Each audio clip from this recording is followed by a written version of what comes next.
that you probably lived your whole life thinking the building would just simply be demolished.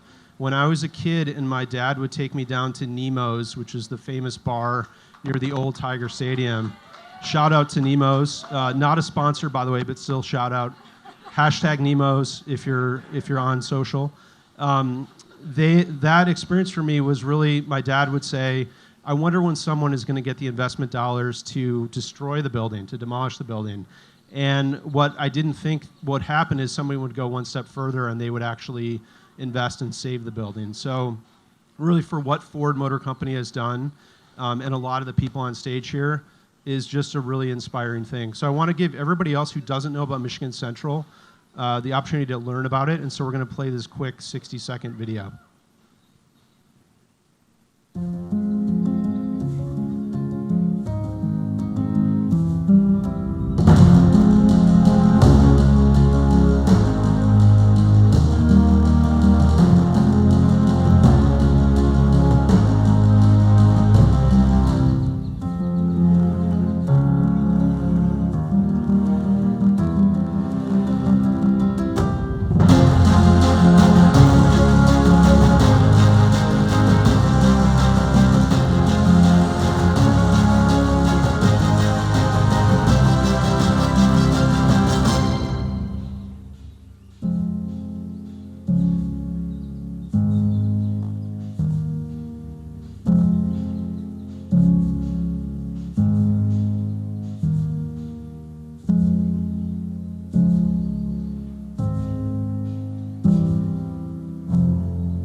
Thanks very much. So like I said, I really never thought that would happen with this building. And so part of the discussion you're going to hear is all the partners that are a part of making it happen. When I first heard that Ford was going to buy the building, I just kind of assumed it would be a swipe card campus for Ford employees to sell you the next F-150 or something like that. And as I've learned, it's actually this building intentionally not with Ford in the name, so that other partners could come in and that really the rest of us could use the building, which I'm really excited about. As to my bona fides, my name is Riley Brennan. I'm an investor in transportation startups. So we write checks into startup companies that are early or way too early, and we have made about 50 investments.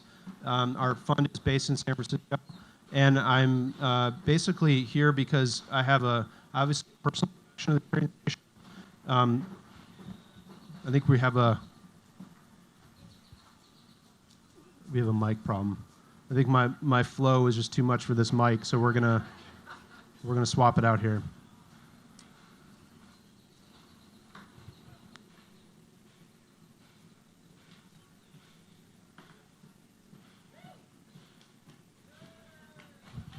Let's give it up for the incredible Midwest House. You don't get that at West Coast House, by the way. That would have taken 4 minutes. I see that. So what I'm going to do now is introduce our panelists. I'm going to just introduce them by name and company, and then I'd like each one of them to give kind of an extended version of what their title is and how they integrate into this project. So first we'll start with Carolina Plasinski from Ford Motor Company, and for the last few years, the development director for the project. Carolina, welcome. Thank you. Thanks for having me. I'm Carolina, as Riley said. I'm leading the development at Michigan Central, which is the new mobility innovation district that you guys just saw the quick video on. Thank you for having us today. Great. Sorry. And next, I'll introduce Satish Rao from Newlab. Hey, I'm Satish Rao. I'm the Chief Product Officer of Newlab, and happy to be here. Great. And next, Tim Slusser from the city of Detroit. We on? Okay, all right, not my fault. So I'm Tim Slusser. I'm the Chief Mobility Officer for the City of Detroit, and the City of Detroit signed a 3-way MOU with the State of Michigan and Ford Michigan Central, and we're going to talk a little bit more about that. Some pretty exciting stuff. So, great, thanks, Tim. I want to start with Carolina. So when Ford bought the building, maybe just talk me through what your reaction to it and when you found out that it was going to be something beyond just Ford Motor Company. Yeah, so when Bill Ford, and the story that I understand is that he drove past that building every day. He worked in Ann Arbor, or came from Ann Arbor, and drove by the building, and and wanted to do something big with it. When the Ford Land organization kind of took over that building and started renovation, Bill's vision was much more than that. He thought the problems of mobility, the future problems in mobility, are too difficult for one company to solve. And so his vision was to create a place where other companies could come together with Ford and try to solve these problems. Most of you probably don't know where Michigan Central is, but it's in Corktown, which is the oldest neighborhood in Detroit. So it is such a rich neighborhood, and to do that type of development in that neighborhood is really difficult because we're building this in somebody's backyard. And so the community engagement that we've had from day one is really important to us because the problems that we're trying to solve are the very problems that the community around us is facing. Got it. And so maybe set up Satish here. So how did you come to know about Newlab, and why did you pick them as a partner with this project? So, gosh, we went to Newlab, I want to say in 2019, right? Right before the pandemic hit. And we're just really impressed with the environment that they had. They were able to bring together diverse groups of innovators that actually had those, we call them serendipitous collision, which is kind of odd for an auto company to say that, but those opportunities where they were able to kind of meet together and with the power of working together, create something bigger and better. And so we actually thought, we don't need the actual building to be done to start getting the innovation going. And so last year we kicked off 2 innovation studios with Newlab. And it was kind of a test of our partnership with each other, I think. And we were able to really kick off a number of pilots, which I think Satish will talk about. And so we've had 14 active pilots going around in Detroit, and now we're going to do much more with them. We want to continue those studios, and we actually think they have the recipe for success, which is why they're going to work with us on the first building. Great. Okay, so Satish, talk to me about what Newlab does. For those maybe in the audience who've been to Brooklyn Navy Yard, that's a good example of some of the past work. But explain a little bit, like, what is the role that Newlab has within Michigan Central? Yep. So Newlab today, we do 2 things. We help early stage technology companies grow, and we're a strategic partner for a variety of large public and private enterprises. So Fortune 500 companies on the corporate side, helping them solve massive operational challenges, helping them grow into new markets. And on the public side, working with city, government, and countries who represent communities that need solutions that are coming in the world of mobility, energy, you name it. We do that in a few ways. We manage a community of companies located in our 84,000 square foot space in the Brooklyn Navy Yard. It's purpose-built for collaboration, has on-site prototyping facilities. We work with a variety of corporate and public partners through innovation studios that Carolina mentioned. These are intentionally designed to map the problem and use case, the user, to the solution, and launch pilots that validate that. So we're purpose-building the answer to the problem. We're not just showing you the technology and doing a demonstration. And I think that's the gap in the market that we filled. But when you put those 2 things together, we're able to leverage the physical that we operate with the way we run the program to really develop real outcomes. And so I'll say that, our CEO said this before, is that we came to the Brooklyn Navy Yard that had a long history of building warships in the 20s and 30s. It was a center of innovation. It went empty during the 60s and 70s, and then Newlab joined in 2016. If we had a chance to build the Brooklyn Navy Yard again, we would have followed the Michigan Central model, right? So how do you purpose-build infrastructure for testing? How do you bring in industry partners to join in this shared mission? How do you start talking to the community from day one? That's what Michigan is doing today. That's what we should have done in Brooklyn, and we continue to do as we iterate and get better there. And so this was a perfect set of conditions for Newlab to really be the innovation engine for this project. Great. All right. Thank you very much. So talk about the city of Detroit, Tim. Obviously, Michigan Central, for a long time, sort of existed as the example of Detroit's decline. I know for me personally, that's always what it represented. And so this is such an incredible and fast flip on that narrative. So talk about the city of Detroit's pride for what the project represents, if you share that pride. I assume you do, Tim. And also what startups are going to do to integrate and to potentially work with the city of Detroit. Sure. So actually, our mayor just gave his State of the City of about a week ago. And in that State of the City, he talked about, before he took the role as mayor, before he went out there and got elected, he was over in, I believe it was London, and he was visiting, and somebody came up and told him, hey, you've got to see, they've got this art exhibit on Detroit. You've got to go see it. He's like, oh, what is it about? Is it about our automotive heritage? No.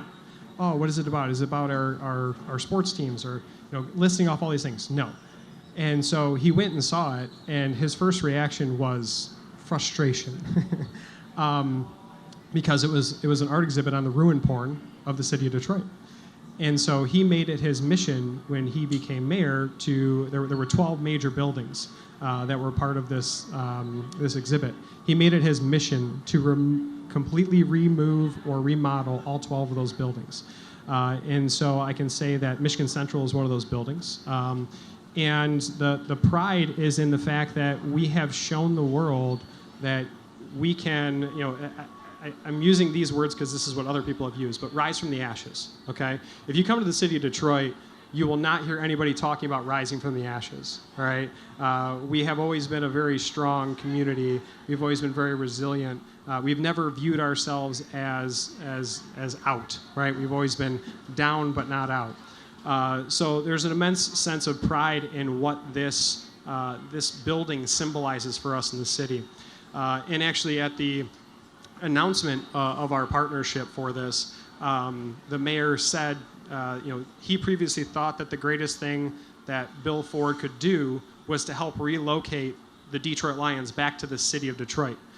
And, he never believed that anything bigger could happen.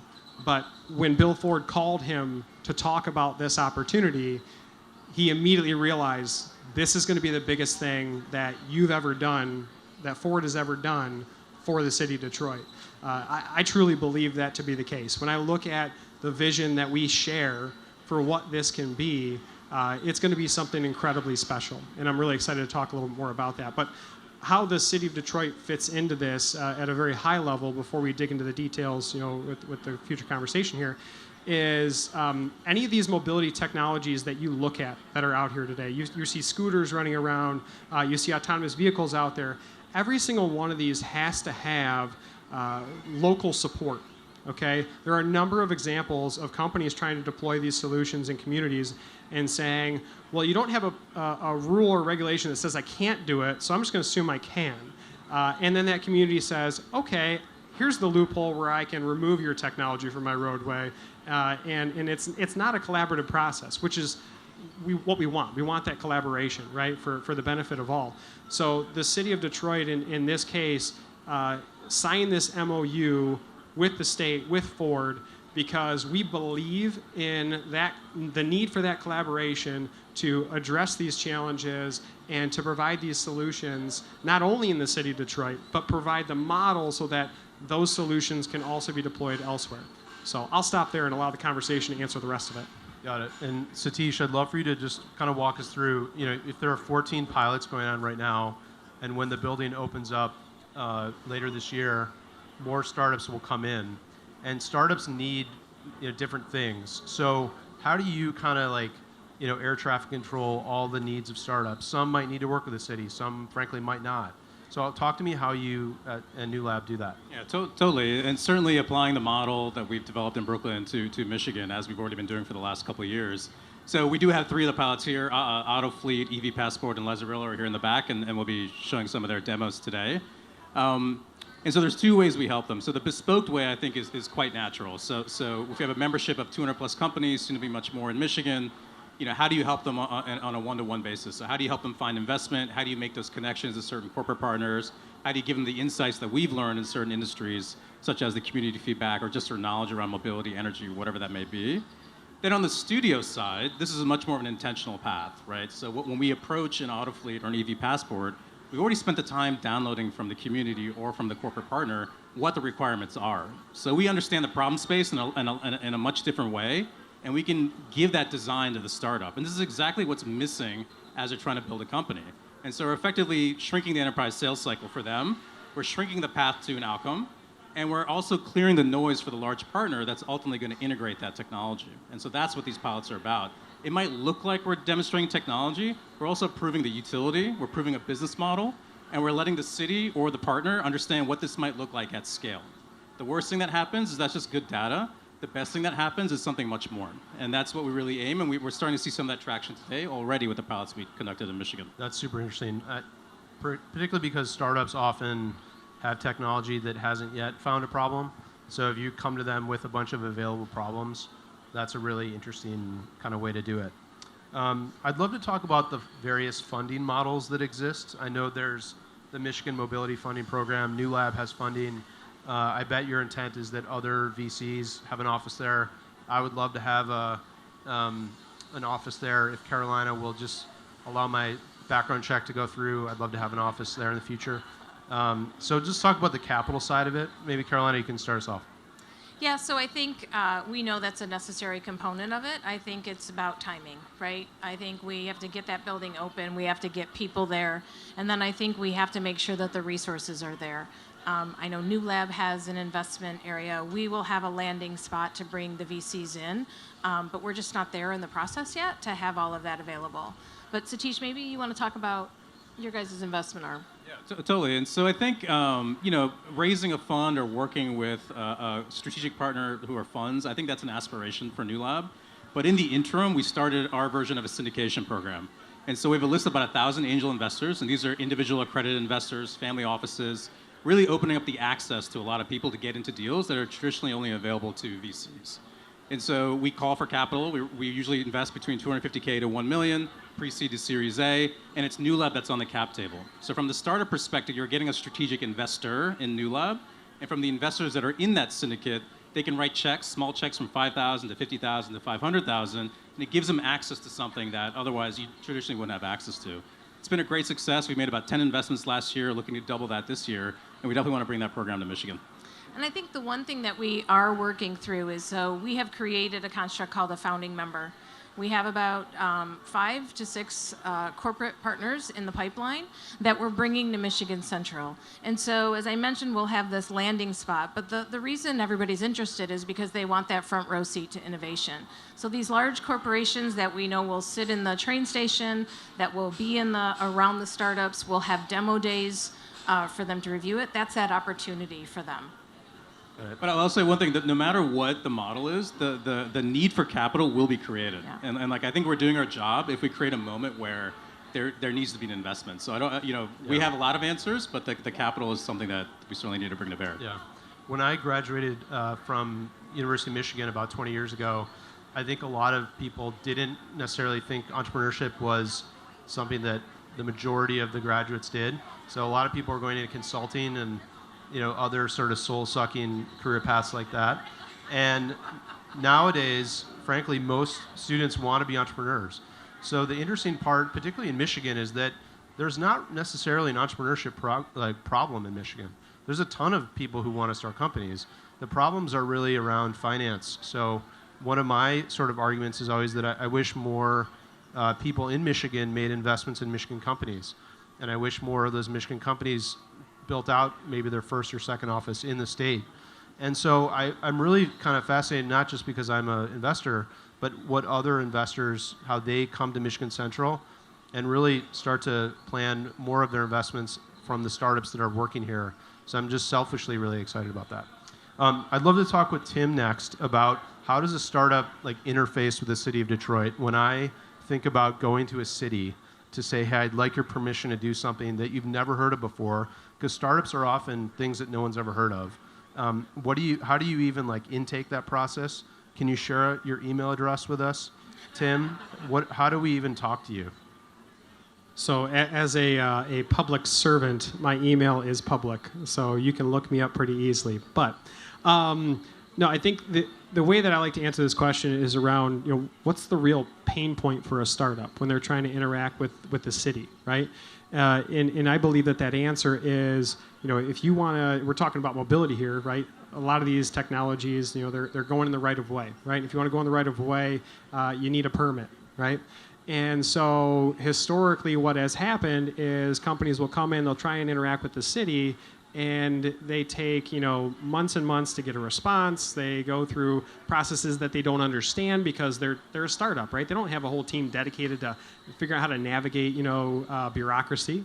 And so what my office is doing a little bit differently as part of this collaboration, we're dedicating a full-time individual who's going to be part of this ecosystem and help these companies identify the resources within the city, help them prepare their permitting applications within the city, help them understand who they need to be talking to in order to identify the right resources, all those sorts of things. So we're going to be a very active member of the community, not just when it suits us, but because we want these companies to succeed here, right? If these companies can succeed here, if, to Satish's point, we're doing what we're supposed to do, and they're deploying great technologies then our problem becomes we don't have, financing, right? That's a great problem to have in my mind, right? When we get there, and we will get there.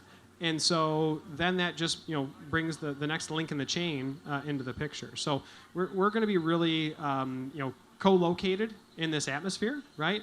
To heavily support this because, I personally believe that, we're going to be able to show something to startups in the Detroit area that, the city is not just here to, sign your permit or to give you permission. We are a partner in this ecosystem. And that's really, what I view my office as. That's great. Thanks, Tim. I'm going to open up for questions in a few minutes, but I want to ask Satish just quickly about of the sort of problem areas that you guys have identified for the first couple pilots. Could you just give us kind of the flavor of some of those ideas if they're not confidential? Yeah, sure. So from a civic standpoint, looking at a variety of problem sets around this idea of transportation desert. So how do you create last mile transportation solutions to get someone from their residence to the bus stop, to shrink their commute time to work by a significant factor? How do you create last mile delivery solutions that are targeted at certain groups like the elderly for delivery of drugs and access to the pharmacies that are in those neighborhoods? And back to Tim's point here, we had one pilot with a company called KiwiBot that piloted exactly that last mile delivery solution, and we were surprised by the feedback from the community. It was actually really positive. There was an excitement that this could potentially be in their neighborhood as a service, which I think surprised us and some of the policymakers because we thought, oh, maybe we're just kind of playing in their backyard. If they have the confidence that this can scale because of the permitting, because of the support we're getting from Michigan Central and the state, this creates much more feedback from the community to build those solutions with us. And so there's just once you get to that sort of those conditions, you can attack every problem that mobility is relevant to. Thanks, Satish. All right, I'll open it up. If anybody has a question out there, you can raise your hand. I'm not sure if we have a floating mic or if you just have to yell. Anybody have a question? Sir? I invite you to ask your question loudly. All right. Can you talk a little bit more about the real estate, leasing, co-working model that you have in mind? Like, how will people physically participate in Michigan Central? And will Ford have, as a result, a stake in everything that's innovative that comes out of there, even if it's not related to mobility? Or is it about a select group of people that can be part of the Ford mobility plan? Mike's question. You're Mike, right? I can read that far?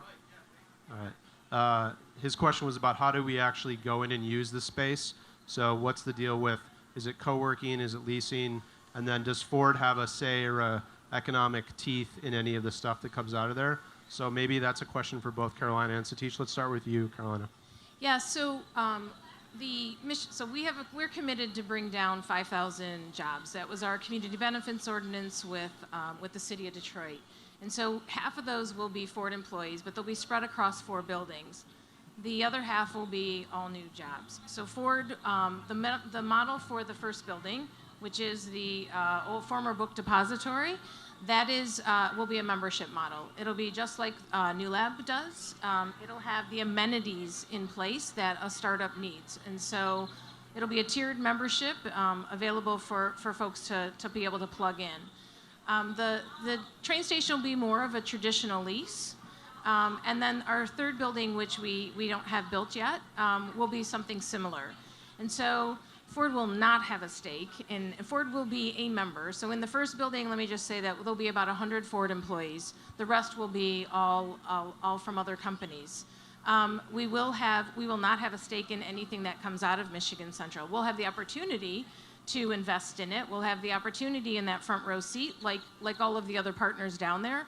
But that's why that's why that's what Bill Ford's vision was, right? He knew that nobody would come if everything was going to Ford. So this is really truly an open platform for innovation, where we're just creating. I'll call it we're hosting. We're hosting the party, and we're kind of convening all of the folks together down there. Yeah, and I think there was a comment there around themes, and certainly very broadly mobility and naturally sustainability. And so at least from the Newlab perspective, when we're building the community of companies that will be members there, they will be purpose-built. They'll be purposely sort of selected, as we've done at Newlab in our HQ in Brooklyn. And so looking at the entire spectrum of mobility, energy, and sustainability, and picking companies that we think would benefit from being in the district and would actually work well together and leverage the infrastructure that's being built there. That's what's worked really well in Brooklyn. And so when you come to this space, it's not people just living there. They're working together to build things there. And that's what we want to create in Michigan. Yeah, go ahead, Mike. Just one, though, please. You've already done so much for us.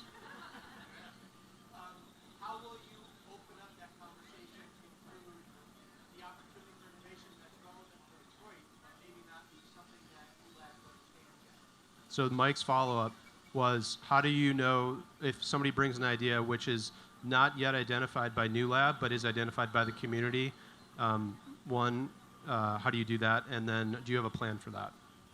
I'd actually say that's actually what happens all the time. I think one of the things Newlab is really good at doing is understanding what we don't know and never pretending to be the expert in the room. If I'm working between a Ford and a startup, Newlab is the third expert in that room at the most, right? And so oftentimes what I like to think is that the startups are a market signal. They are the future. And so if a startup is working on something, they're telling you that this is where the world needs to be. And so we use that all the time as an insight as to what we need to build in the community based on that all the time. We take feedback from our corporate partners. We take feedback from a variety of academic advisors that we have on staff as well. Newlab is sort of an interesting neutral platform in that sense, where we take these collective ideas, synthesize, and that's how we make our decisions. I think what Satish is really trying to say is that Detroiters are opinionated, and Totally. they've learned that, and they're accepting of that. We're really good listeners. We just say we're good listeners. That's it. Yeah. Okay. Let's make sure Mike, even though he asked 2 questions, let's make sure he only gets 1 T-shirt when we dole the T-shirts out. He already got one. Okay. Who has a question next? Sir. You mentioned that you're building someone's backyard. So how are the people, what's the interaction going to be, what people interaction be? The people that already live around there, that have lived there for a while, before it was taken, and now there's all this amount of people, new people coming in. Carlos's question, just for everybody who couldn't hear it, is this community of Southwest Detroit and specifically Corktown really has had an unbelievable community through the total decline of the train station over the last 50 years. And so if you live down there, you kind of constantly saw it and created community despite the fact that the train station was crumbling around you. Now that the train station is back and 5,000 employees are going to come down, what is the interface between those new employees and the community, which has really kept up an amazing part of Detroit, a legendary part of Detroit, frankly, for so long? That's a very good and tough question for Carolina. So thank you for the question, because this is an important aspect of the community that I think that we've done a pretty decent job about. Actually, the train station bifurcated 2 of the neighborhoods. It was actually separating Southwest Detroit with the Southwest community with the Corktown neighborhood. And so we are creating a platform in the back of the station that's going to reconnect those neighborhoods. So it'll be the first time ever that those neighborhoods from Southwest Detroit can come to the back of the station. Previously, they had to walk all the way to the front of the building. When we first started this project, we were going to put our garage in the back of the train station, the closest spot that we could to put to the building. And we had community engagement sessions. And the Southwest community said, please don't. That's the front of our building. That's our vantage point. So we listened to that, and we actually are building 2 front doors. We actually have a beautiful entrance in the back that we're building that complements the front of the building as well. The other thing I would say that Ford has uniquely done here is we have 14 acres of open spaces, and we are building them out to be public spaces. So the landscape around it is the connective tissue that brings all of these buildings together, and we're making sure that we're building them out listening to the community about what they would want to see there and building out those spaces, because first and foremost, we want this to be their building. We want people to feel comfortable coming in here, grabbing lunch, watching a movie on the back of the platform, really thinking about how do we do that community programming.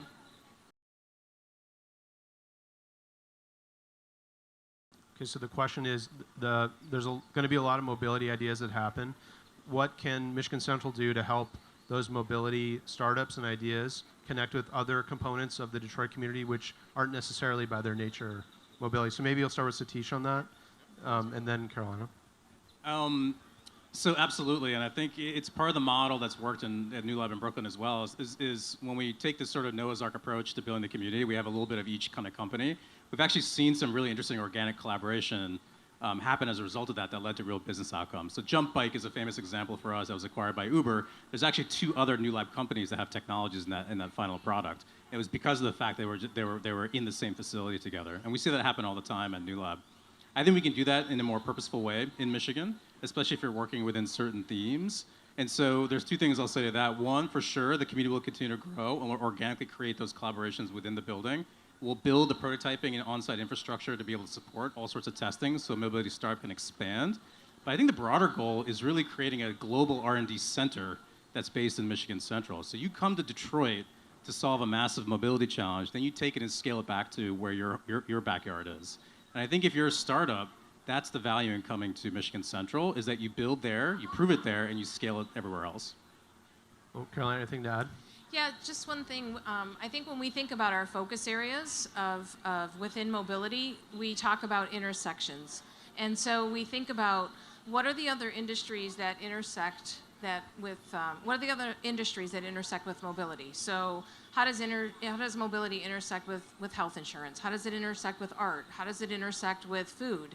And so those become part of the challenges that we'll try to solve at Michigan Central and ensure that we have a diverse population of innovators. That's a great point. Have time for probably one more question. Ma'am?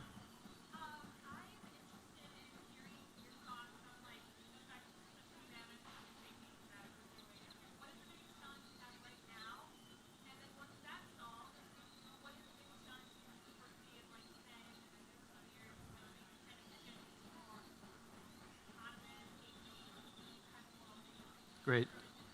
Thank you. So the question is, what's the biggest near-term challenge, and maybe what's a sort of middle to late-term challenge down the road? On the development, are you saying, or within mobility?